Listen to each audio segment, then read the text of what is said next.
ಎಲ್ಲರಿಗೂ ನಮಸ್ಕಾರ. ನಿಮ್ಮೆಲ್ಲರಿಗೂ ಒಂದು ಕಹಿ ಘಟನೆ ಹೇಳಕ್ಕೆ ಇಷ್ಟಪಡ್ತೀನಿ. ಬೆಂಗಳೂರಿನಲ್ಲಿ ನಡೆದಂತಹ ಒಂದು ಕಹಿ ಘಟನೆ. ಒಂದು ಪ್ರಖ್ಯಾತ ಕಂಪನಿಯಲ್ಲಿ ಆ ಹುಡುಗಿ ಕೆಲಸ ಮಾಡ್ತಿರ್ತಾಳೆ. ಅದೇ ಕಂಪ್ನಿಯಲ್ಲಿ ಒಬ್ಬ ಹುಡುಗ ಕ್ಯಾಬ್ ಡ್ರೈವರ್ ಆಗಿರ್ತಾನೆ. ಪಿಕಪ್ ಮತ್ತು ಡ್ರಾಪ್ ಮಾಡ್ತಾ ಇರ್ತಾನೆ. ಇಬ್ಬರ ಮಧ್ಯೆ ಪರಸ್ಪರ ಗೆಳೆತನ ಆಗುತ್ತೆ. ಗೆಳೆತನ ಪ್ರೀತಿಗೆ ತಿರುಗುತ್ತೆ. 1 ವರ್ಷ 2 ವರ್ಷ ಇಬ್ಬರು ಪ್ರೀತಿಯಲ್ಲೇ ಇರ್ತಾರೆ. ಕೊನೆಗೆ ಆ ಹುಡುಗಿ ಆ ವಿಷಯನ ಮನೆಗೆ ಹೋಗಿ ಹೇಳ್ತಾಳೆ. ಮನೆಯಲ್ಲಿ ಯಾರೂ ಒಪ್ಪೋದಿಲ್ಲ. ಜಾತಿ ಒಂದು ಭೂತನ ಅಡ್ಡ ಇಡ್ತಾರೆ. ಆಮೇಲೆ ಆ ಹುಡುಗಿ ಸುಮ್ಮನೆ ಇರೋದಿಲ್ಲ. ಇಬ್ಬರು ಪರಸ್ಪರ ಇಷ್ಟಪಟ್ಟಿರ್ತಾರಲ್ವ. ಇಬ್ಬರು ಗೆಳೆಯರ ಮುಖಾಂತರ ರಿಜಿಸ್ಟ್ರ್ ಆಫೀಸಲ್ಲಿ ಮದುವೆ ಆಗಿ ಸುಖ ಸಂಸಾರ ಸ್ಟಾರ್ಟ್ ಮಾಡ್ತಾರೆ.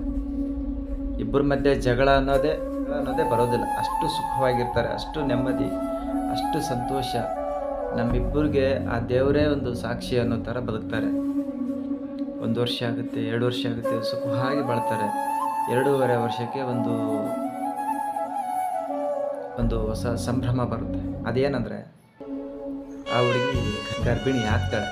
ಗರ್ಭಿಣಿ ಆದಾಗ ಅವನಿಗೆ ಹೇಳ್ತಾಳೆ, ನಾನು ಇವತ್ತು ತಾಯಿ ಆಗ್ತಾ ಇದ್ದೀನಿ ಅಂತ ಹೇಳಿದಾಗ ಅವನಿಗೆ ಖುಷಿಗೆ ಪಾರನೇ ಇರೋದಿಲ್ಲ. ಅಷ್ಟು ಖುಷಿ ಪಡ್ತಾನೆ. ಅಷ್ಟು ಖುಷಿಪಟ್ಟು ತನ್ನ ಫ್ರೆಂಡ್ಸ್ಗಳಿಗೆಲ್ಲ ಸ್ವೀಟ್ ಹಂಚಿ ಬರ್ತಾನೆ.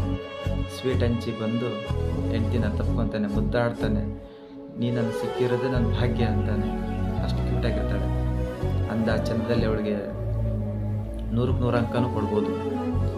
ಅಷ್ಟು ಖುಷಿಯಾಗಿರ್ತಾನೆ. ಅಷ್ಟು ಖುಷಿಯಾದಾಗ ಒಂದಿನ ನೈಟು ಅಬದ್ಧನೆ ಗರ್ಭಿಣಿ ಆಗಿದ್ದೇನಂತ ಸುದ್ದಿ ಅವಳು ಯಾವಾಗ ಅವನಿಗೆ ಹೇಳ್ತಾಳೆ ಅವತ್ತೇನೆಲ್ಲ ಖುಷಿಯಾಗುತ್ತೆ. ಖುಷಿಯಾಗಿ ಎಲ್ಲರಿಗೂ ಹಂಚಿ ಬಂದು ಸ್ವೀಟ್ ಹಂಚಿ ಬಂದು ಆರಾಮಾಗಿ ನೈಟು ಮಲ್ಕೊತಾನೆ.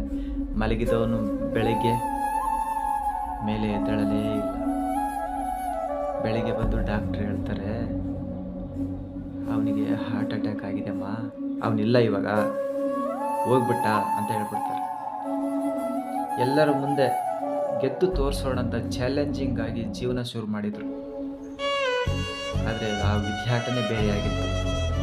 ಕೊನೆಗೆ ಒಂದು ಖುಷಿಯಿಂದ ತನ್ನ ಪ್ರಾಣನೇ ಕಿತ್ಕೊಂಡೋಯ್ತು. ಈಗಿನ ಕಾಲದಲ್ಲಿ ಅತಿಯಾಗಿ ದುಃಖ ಆದರೂ ಕಾಯಿಲೆಗಳು ಬರ್ತವೆ, ಅತಿಯಾಗಿ ಖುಷಿಪಟ್ಟರೂ ಕಾಯಿಲೆಗಳು ಬರ್ತವೆ. ಪ್ರತಿ ಕ್ಷಣನೂ ಎಂಜಾಯ್ ಮಾಡಿ. ಅವನು ಯಾವಾಗ ಗಾಳ ಹಾಕಿ ಎಳಿತಾನೆ ಅನ್ನೋದು ಗೊತ್ತಿಲ್ಲ. ಖುಷಿಯಾಗಿರಿ ಅಷ್ಟೆ.